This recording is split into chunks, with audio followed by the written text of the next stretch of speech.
The words hit Captain Elena Rodriguez like a physical blow, echoing through the sterile conference room at Barksdale Air Force Base. Effective immediately, you are hereby stripped of your flight status and banned from piloting any military aircraft. For a period of 10 years. Colonel Marcus Thompson's voice carried the weight of finality as he read from the official document, his eyes never meeting hers across the polished mahogany table. Before we jump back in, tell us where you're tuning in from, and if this story touches you, make sure you're subscribed, because tomorrow, I've saved something extra special for you. Elena sat ramrod straight in her dress blues, her hands folded precisely in her lap, betraying nothing of the devastation coursing through her veins. The American flag behind the tribunal seemed to mock her with its promise of justice and honor. At 32, she had been the youngest female pilot ever to command a B-52 Stratofortress, a position she had fought for, bled for, and sacrificed everything to achieve. Now, in a matter of minutes, it was all being taken away. The evidence is clear, continued Colonel Thompson, his weathered face betraying no emotion. Your decision to deviate from the approved flight path during the mission over the Mediterranean resulted in the loss of a $12 million aircraft and nearly cost the lives of your entire crew. While we acknowledge that no lives were lost, your reckless disregard for protocol and chain of command cannot be tolerated. Elena's jaw tightened almost imperceptibly. She wanted to scream, to slam her fist on the table and demand they listen to the truth. But military discipline held her in check, the same discipline that had carried her through the Air Force Academy, through endless training missions, through years of proving herself in a male-dominated field. She had learned long ago that emotion was a luxury she couldn't afford. The Mediterranean incident, as they were calling it, had happened 6 months ago. Elena could still feel the G-forces pressing against her body as she'd made the split-second decision that would end her career. The intelligence had been wrong, catastrophically wrong. The target coordinates they'd been given weren't for an enemy weapons facility as briefed. They were for a civilian refugee camp housing over 3,000 displaced families. She had less than 30 seconds to decide, follow orders and drop her payload on innocent civilians, or trust her gut and abort the mission.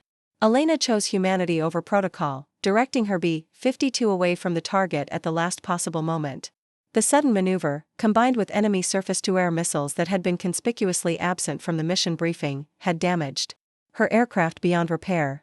She'd managed to get her crew to safety, ditching the Stratofortress in international waters where it would never be recovered. The official report painted a different picture. According to the Air Force, Elena had panicked under pressure, making an unauthorized course change that resulted in the loss of a valuable strategic asset. The civilian camp was never mentioned in the official record. That intelligence had been classified beyond her security clearance, they claimed. Without access to the real mission parameters, she couldn't defend her actions without appearing to challenge the very authority structure she had sworn to uphold. Preparing and narrating this story took us a lot of time, so if you are enjoying it, like this video, it means a lot to us. Now back to the story. Furthermore, Colonel Thompson continued, his voice cutting through her memories like a blade, your persistent questioning of the mission parameters and your attempts to access classified intelligence files demonstrate a pattern of insubordination that calls into question your fitness to serve as an officer in the United States Air Force. Elena's best friend and co-pilot, Captain Maria Santos, sat in the gallery behind her, tears streaming down her face. Maria had been in the cockpit that day, had seen the same intelligence discrepancies that Elena had noticed. But Maria had a husband and 2 young children to consider. When the investigators came calling, she chose her family's security over her friend's vindication. Elena didn't blame her, she might have made the same choice. The tribunal consisted of 5 officers. All male, all with decades of service etched into their faces. They had already made their decision before Elena ever set foot in the room. This hearing was a formality, a chance for the Air Force to publicly demonstrate that no one, regardless of their record or reputation, was above military law. Captain Rodriguez, Colonel Thompson's voice softened slightly, your service record up to this point has been exemplary. Your flight instructors describe you as one of the most naturally gifted pilots they've ever trained. Your tactical scores are among the highest in the Strategic Air Command. Under different circumstances, you would likely have been promoted to major within the year. Elena's throat constricted. She had dreamed of that promotion since her first day at the academy. Her father, a retired Air Force mechanic, had never made it past senior airman, but he had instilled in her a love of flight that transcended rank or recognition. She could still remember the days she'd called him from pilot training, voice shaking with excitement as she told him she'd been selected for the B-52 program. The pride in his voice had made all the years of struggle worthwhile. However, the colonel continued, your actions have consequences that extend far beyond your personal career. The loss of that aircraft has created a significant gap in our strategic capabilities. The international incident your unauthorized course change created has strained our relationships with key allies. Most importantly, you have violated the fundamental principle of military service. You followed your conscience instead of your orders. The irony wasn't lost on Elena. She had saved 3,000 lives, but the people she had sworn to protect would never know her name. The families who were still alive because of her decision would never thank her. History would remember her as the pilot who lost a B-52 through incompetence, not as the woman who chose humanity over blind obedience. You will be immediately reassigned to administrative duties pending your discharge from active service, Colonel Thompson announced. Your security clearance is revoked effective immediately. You are prohibited from discussing any aspect of the Mediterranean mission with anyone outside of authorized personnel. Any violation of this directive will result in court-martial proceedings. Elena stood as the tribunal filed out, their heavy footsteps echoing in the suddenly empty room. Maria approached slowly, her face a mask of guilt and sympathy. Elena, I'm so sorry. I wanted to speak up, but, I understand, Elena interrupted, her voice barely above a whisper. You did what you had to do.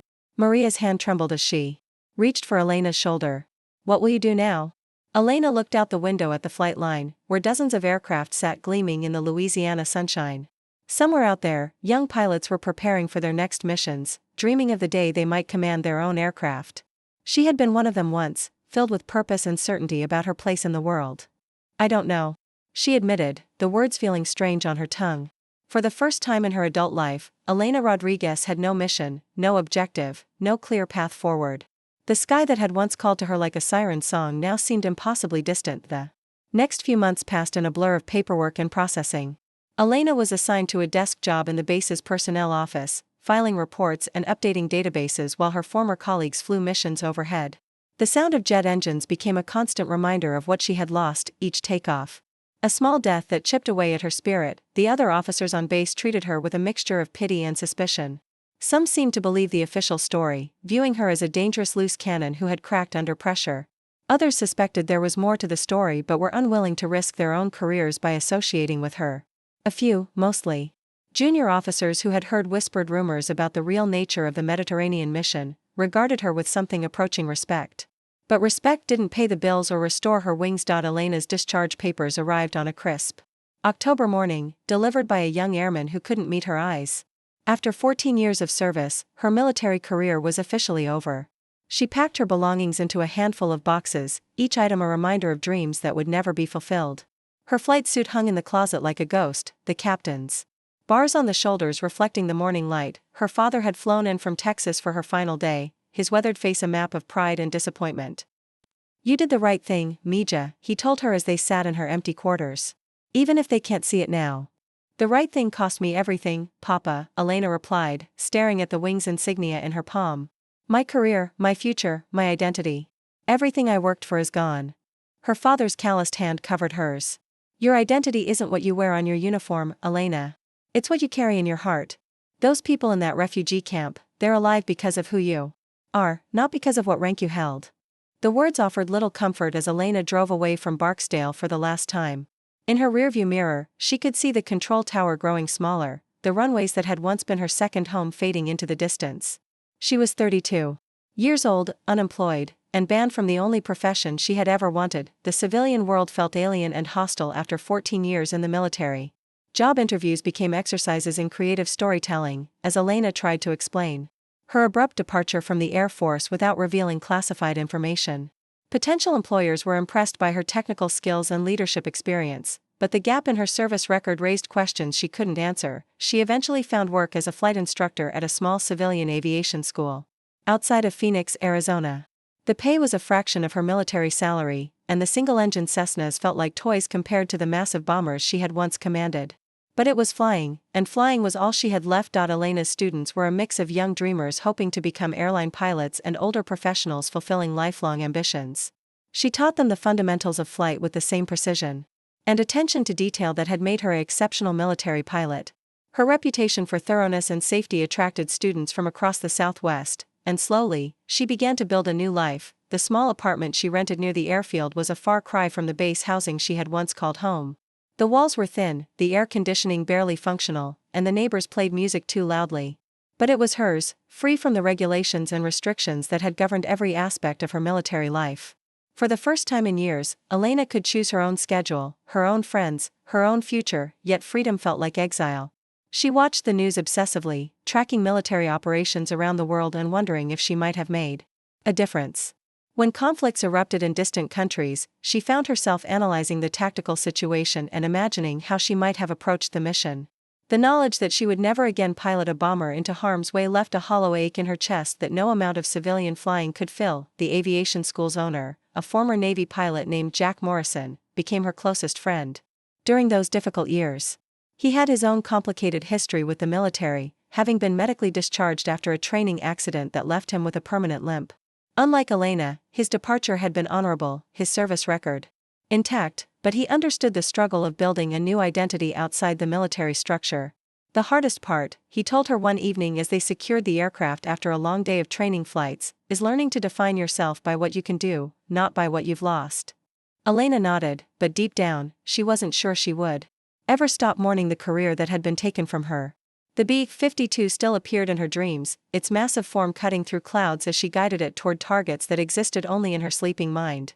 She would wake with her hands still positioned as if gripping a control yoke, muscle memory preserved despite years of civilian flying. The 10th anniversary of her discharge passed without fanfare. Elena had built a respectable life as a flight instructor, her students consistently scoring among the highest in the region on their certification exams. She had a small house with a garden, a circle of friends who knew nothing of her military background, and a steady income that provided modest security.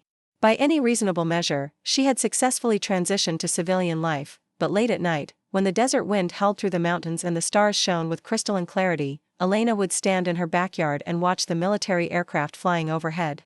Their navigation lights blinked in patterns she still recognized, their engine sounds as familiar as her own heartbeat. Somewhere up there, a new generation of pilots was carrying on the mission she had been forced to abandon. The ban on her flight status had become a permanent part of her identity, a scarlet letter that marked her as unreliable, untrustworthy, unsuitable for the responsibilities she had once embraced.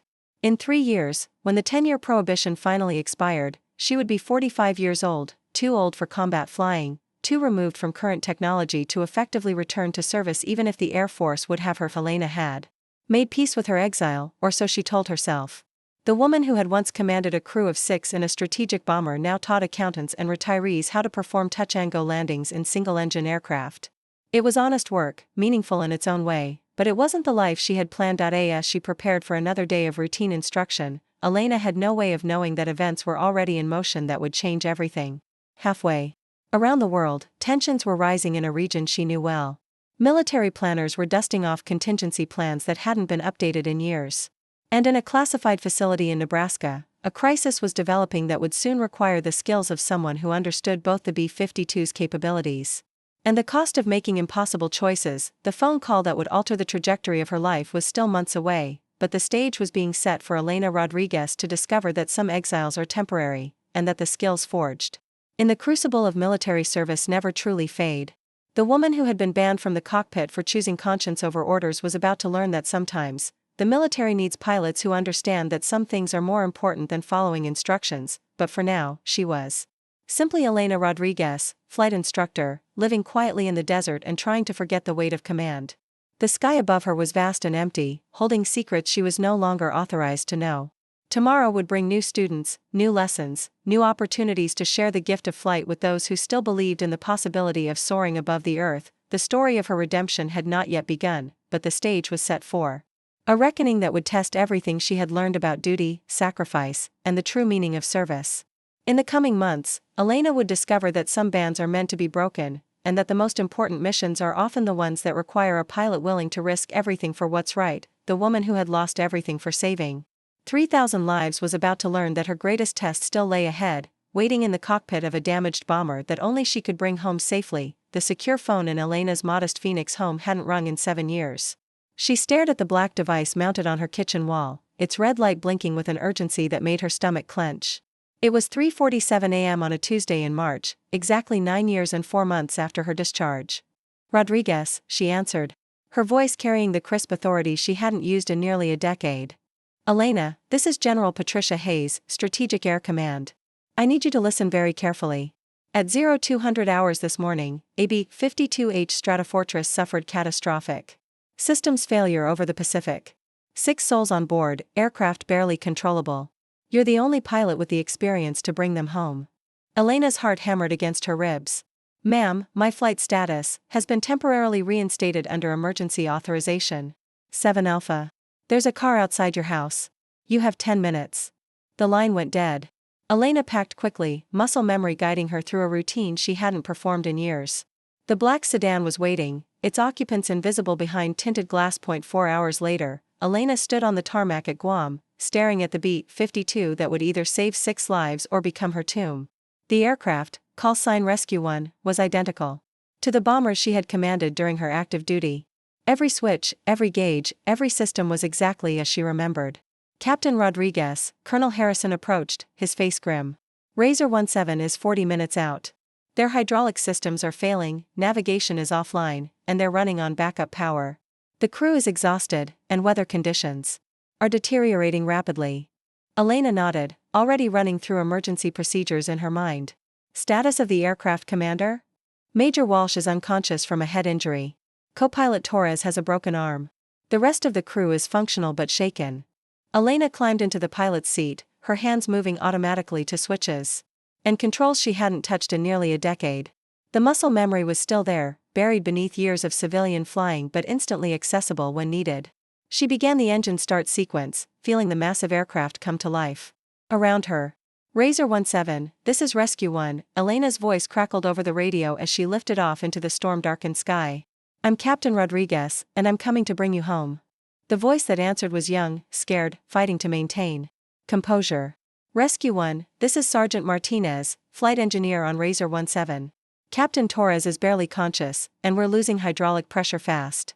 I don't think we can make it to the runway. Elena's heart clenched at the fear in the young man's voice. She had been in his position once, scared and alone in a damaged aircraft, depending on someone else's skill to survive. Sergeant Martinez? I need you to stay calm and follow my instructions exactly. What's your current altitude and heading? 2,000 feet, heading 090. We're trying to maintain level flight, but the controls are getting sluggish. Elena spotted the damaged bomber through her rain-streaked windscreen, its navigation lights flickering erratically against the storm clouds. The aircraft was flying at an awkward angle, its left wing slightly low, indicating severe control problems. She moved into formation alongside, close enough to see the extent of the damage. Razor 17, I can see you now, Elena transmitted, her voice steady despite the chaos around them. Your left aileron is partially separated, and there's significant damage to your vertical stabilizer. We're going to get you down, but it's going to require perfect coordination. The next 20 minutes were a masterclass in emergency flying. Elena talked the crew through a series of increasingly complex procedures, compensating for their damaged systems with precise power settings and control inputs. She had to overcome not just the aircraft's mechanical failures, but the crew's exhaustion and fear. Sergeant Martinez, I need you to manually override the flap system, Elena instructed as they approached the runway. Captain Torres, can you hear me? I need you to help with the rudder inputs. The damaged B-52 was wallowing through the air. Like a wounded whale, its controls barely responsive. Elena flew alongside, matching every movement, ready to take over if the situation became impossible. Rescue 1, we're losing hydraulic pressure completely, Martinez's voice cracked with panic. The controls are freezing up. This was the moment Elena had been training for her entire career. Everything she had learned about flying, about leadership, about making impossible decisions under pressure, crystallized into a single, desperate plan. Razor 17, listen to me carefully, Elena's voice cut through the chaos with absolute authority. I'm going to position my aircraft directly beneath you. You're going to reduce power to idle and descend until our aircraft are locked together. I'll use my control surfaces to guide us both to the runway. The silence on the radio was deafening. What Elena was proposing had never been attempted with aircraft this large. The margin for error was essentially zero. If she misjudged the approach by even a few feet, both aircraft would be destroyed. Ma'am, are you sure about this?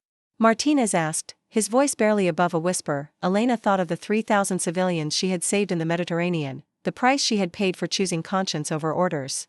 She thought of her father, who had taught her that precision and patience were more powerful than brute strength. She thought of the 6 airmen whose lives now depended on her ability to perform a miracle. I'm sure, son. Trust me. The next few minutes unfolded in slow motion. Elena maneuvered her B-52 into position beneath the damaged aircraft, using every ounce of skill and experience she possessed. The two massive bombers came together with a grinding of metal and a shower of sparks, but they held. Elena felt the additional weight of the damaged aircraft pressing down on her bomber, straining every system to its limits. "We're locked together," she announced, her voice calm despite the enormous stress on both aircraft. "I have control. Everyone hold on." Flying two B-52s as a single unit was like trying to pilot a mountain. Elena's bomber struggled under the additional weight, its engines screaming at maximum power just to maintain level flight.